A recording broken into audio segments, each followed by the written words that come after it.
English is the language with the most speakers in the world. You may have noticed that people who speak English as a second language usually speak with an accent. This is because their native language interferes somehow with their English production. My first language is German, and sometimes I have a hard time correctly producing the W sound as in waiter and the V sound as in vader. So sometimes I call the waiter to order more food. Beyond differences in pronunciation, there are also language varieties of the same language. British English and American English are different varieties of English with different pronunciations as well as slightly different vocabulary. These varieties are usually called dialects. Now, the reason why these dialects differ from each other is because languages change all the time. They constantly adapt to each person's individual experience. And a variety of factors can affect language: age, cultural heritage, other languages, and even social class and economic status. The speech of an individual is called an idiolect. And in my project, I took a closer look at a native English speaker's idiolect. I wanted to look at their personal way of speaking and highlight the fact that the differences in how someone speaks can tell us a lot about their cultural heritage. The individual I interviewed is named Tolu, and he grew up in southwest Nigeria where he spoke English, Yoruba, and Pidgin English. On top of that, Tolu grew up watching American movies, and he has lived in the US for over a year. Nigeria was colonized in the 19th century by Great Britain, which brought the English language with it.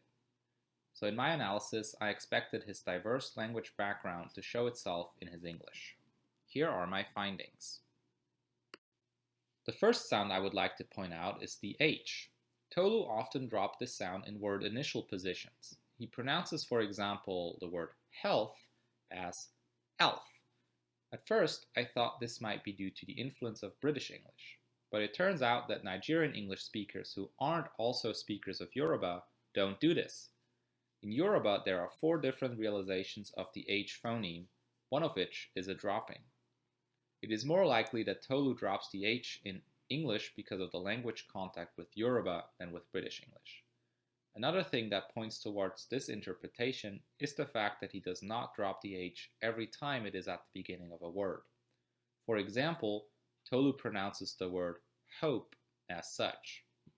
A sound that I thought was associated with British English is actually a result of a much more nuanced relationship with an African language. A similar thing can be said about R dropping. Tolu pronounces the word purely as purely. This sound is sometimes dropped in British English as well as Yoruba. With this one, it is hard to say definitively where Tolu got it from, but it also highlights how complex language relations are. Finally, I'd like to talk about the T sound. This was the most interesting to me because it was really unexpected. Previous sounds could be explained with contact to British English or Yoruba, but Tolu also has a typical American pronunciation.